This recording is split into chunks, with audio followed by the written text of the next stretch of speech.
Lesley, thank you for joining me. Nice to be here. I feel like Oprah, but in a car. So did you read about what happened at Pretoria Girls I've been High following School? it all morning. I've literally been updating the live feed on Twitter Yes. to see what's been going on because it's pretty fascinating. Completely. And when the first time I heard about the story, my first thought was, oh my goodness, I went to an all-girls school. And all of these things that are coming out now are quite, triggering in terms of my own experiences. Yes. And I started thinking back about, those moments where I was made to feel very uncomfortable during school.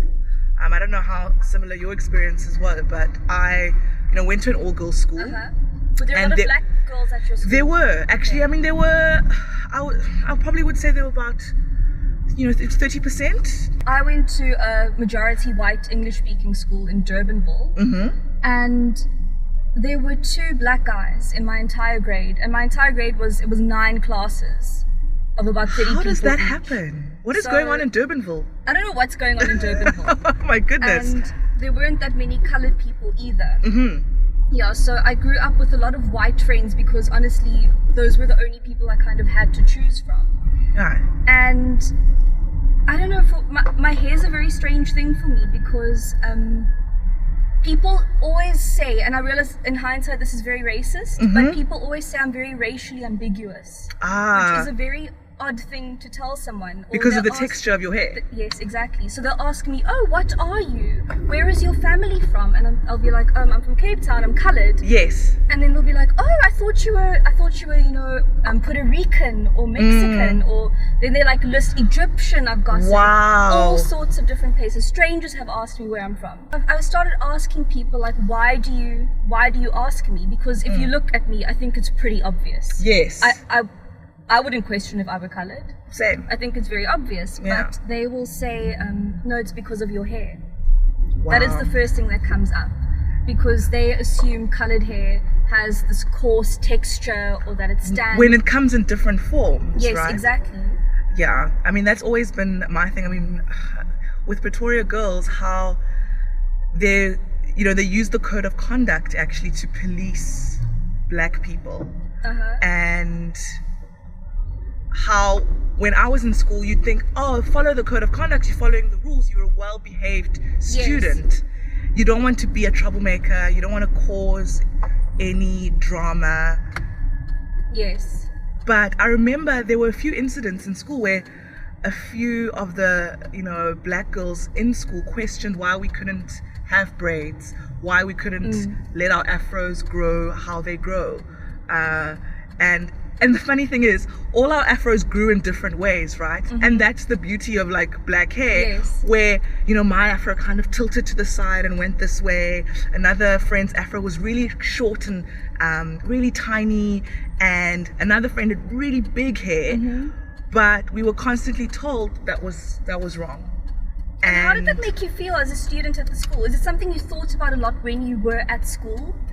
I think when I was amongst my black friends, we were able to, we didn't know probably how to be vocal about it or how to express why we were uncomfortable that our blackness was a problem.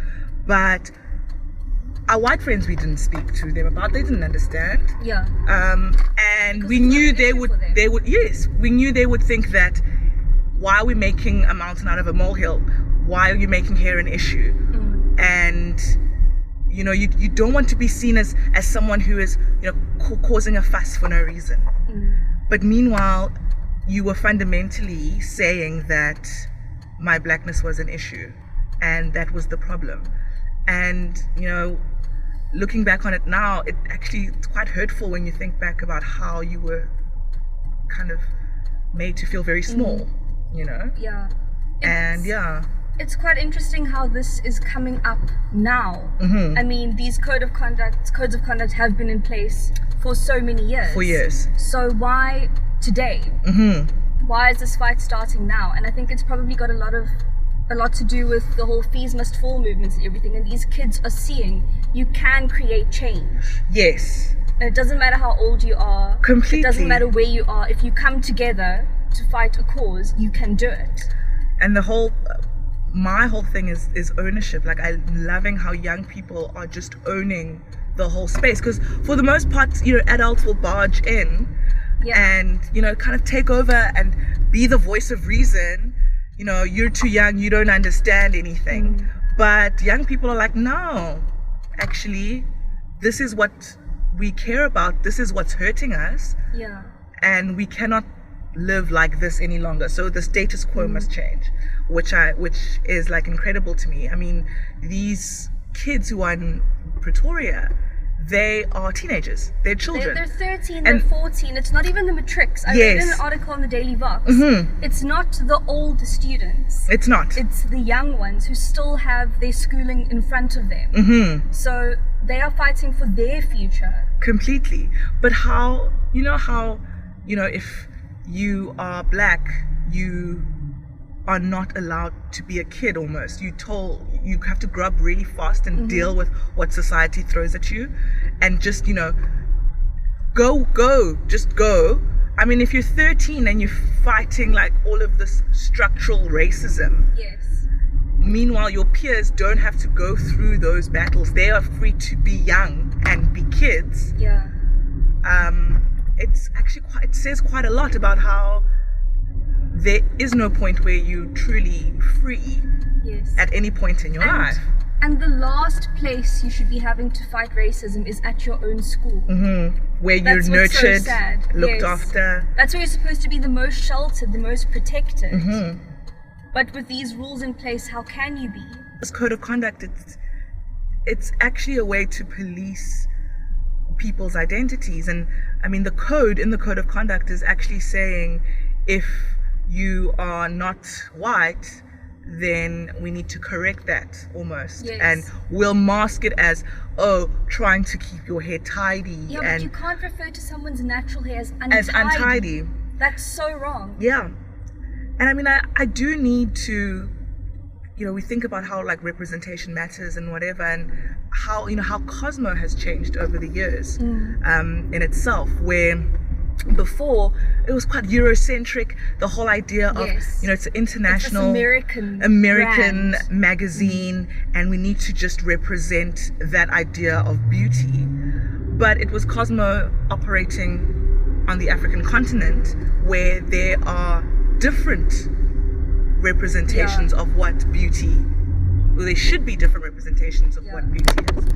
And how now, having had Nomzamo on the cover, Pearl on the cover, and they have different kinds of hair, and there's many other kinds of hair as well, where, we probably need to represent that a bit more as well, but kind of being honest in the fact that if I don't see people that look like me on a cover of a magazine or in the pages of a magazine, I will always try to aspire to the thing that, is praised or, is visible, what's still to come.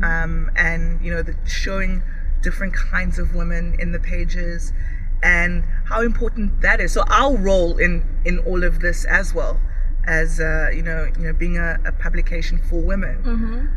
But it really does make you think about how, because it's about hair, but it's not really about hair.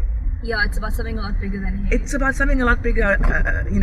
There's, people will touch on language, the curriculum in schools, for example, what happens there, and how you're told to kind of leave your blackness at home. For instance, if I spoke isiXhosa at my primary school, actually, it wasn't even my high school. The clearest memory I remember was I got sick and I had to go to the secretary's office to call my mother to pick me up from school. And I was little, I was probably like 9 or 10. Went to the secretary's office, picked up the phone, and obviously at home I spoke isiXhosa, so I'm speaking isiXhosa to my mother, and the secretary said to me, "You will not speak that language on my phone." And it was the most traumatized I think I'd ever been at school, but I didn't know why it was hurtful. I didn't know why it was hurtful. All I knew is that how is speaking isiXhosa, your language, and a problem. And in South Africa, we have 11 official languages. Exactly. And that's when I knew something was up, where I wasn't able to fully be myself, or being myself was wrong. And there are so many of those experiences that people share that some have talked about it, some haven't talked about it for whatever reason. But I think now it kind of being in the kind of mainstream media, for example, you know, Pretoria being kind of that trigger. Yes. I hope people come out and tell a bit more of their stories, because if we don't, people think that it's okay. You know? And it will never be okay. It'll never be okay. No, and I think also it's definitely different for people, women of color, people of color, who are at predominantly white schools. It's a very different experience. It is. It is, because there's this perception that you've made it, you know, or you're getting a good education, so what are you complaining about? Where when something is at the core, the structure is wrong and rotten, you're less likely to be heard if, you know, you're in a school that, you know, it's like a former Model C school, so your parents have done all they can to take you to that school. What are you really worried about? What's the problem? You're getting a good education. Why are you creating problems for yourself? And that has always been kind of like one of the things as well. And also how, I mean, it is interesting that it being an all-girls school and kind of young, impressionable girls, young girls are the ones always having to take that leadership to make a change. Kind of talk about it more, and people must get it that it's not okay. It's such a problem. And I think they're getting it now. Like slowly, there is a big shift happening, and that excites me. You know what I hope happens? What? When people in their friendship groups and their braais and their get-togethers talk to their friends about how vastly different their school experiences were. I hope the speaking part happens, and then let's act now.